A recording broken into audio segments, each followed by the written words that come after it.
Ration கடைக்கு சக்தி போறாங்க. அரிசி எடுத்து பாக்குறாங்க. எல்லார்கிட்டையும் சொல்றாங்க, தரமற்ற பொருளை ரேஷன் கடையில விநியோகம் பண்றது ரொம்ப பெரிய தப்பு.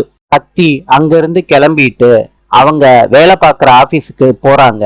அந்த ஆபீஸ்ல கம்ப்யூட்டர்ல நடந்த விஷயத்த டைப் அடிக்கிறாங்க. அதை எடுத்துட்டு போய் அவங்க வேலை பார்க்குற ஆபீஸோட மேனேஜர் கிட்ட கொண்டு போய் கொடுக்கறாங்க.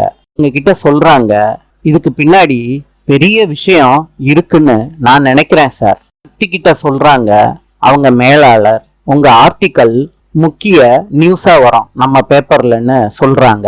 சக்தி ஆபீஸ்ல இருந்து கிளம்பி போய் கம்ப்ளைண்ட் லெட்டர் எழுதி கொடுக்கறாங்க. அவங்க கிட்ட சொல்றாங்க, எங்க தொகுதி எம்எல்ஏ தென்னரசு ரேஷன் கடை ஊழல்ல சம்பந்தப்பட்டிருக்காருன்னு லெட்டரை கொடுக்கறாங்க. கொடுத்துட்டு சக்தி திரும்புறப்ப தென்னரசு ஆபீஸ்ல இருக்க எல்லாரையும் வெளியே போங்கன்னு சொல்றாங்க. எல்லாரும் தென்னரசுக்கு பயந்துகிட்டு வெளியே போறாங்க.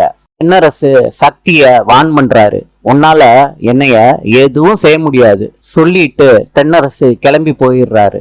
சக்தி கோவத்தோட எப்படி இதை நிரூபிக்கிறதுன்னு யோசிக்க ஆரம்பிக்கிறாங்க. அப்ப ஒரு போன் கால் வருது.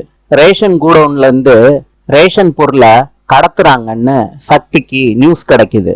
சக்தி இந்த நியூஸ கேள்விப்பட்ட பிறகு சக்தி ரேஷன் கடை கூடவுனுக்கு வர்றாங்க. சக்தி அந்த மூட்டையில இருக்க அரிசி எல்லாம் பிரிச்சு பாக்குறாங்க. எல்லார்கிட்டையும் சொல்றாங்க, சக்தி இப்பவே நான் போலீஸுக்கு போன் பண்ண போறேன் அப்படின்னு சொல்லிட்டு போன் பண்றாங்க. சக்தி போலீஸ் வந்து பார்த்துட்டு ரேஷன் கடை பொருளை கடத்தினதுக்காண்டி உங்களை அரெஸ்ட் பண்றோன்னு தென்னரச கூட்டிட்டு போறாங்க போலீஸ். இந்த நேரத்துல தென்னரசு சக்திய பார்த்து சொல்றாங்க, நான் சீக்கிரத்திலேயே வெளியே வந்துருவேன். நான் வெளியே வந்த பொண்ண உங்க அத்தனை பேரையும் சும்மா விட மாட்டேன் அப்படின்னு சொல்லிட்டு போலீஸ் ஜீப்ல ஏறுறாரு தென்னரசு. நாளை சந்திப்போம்.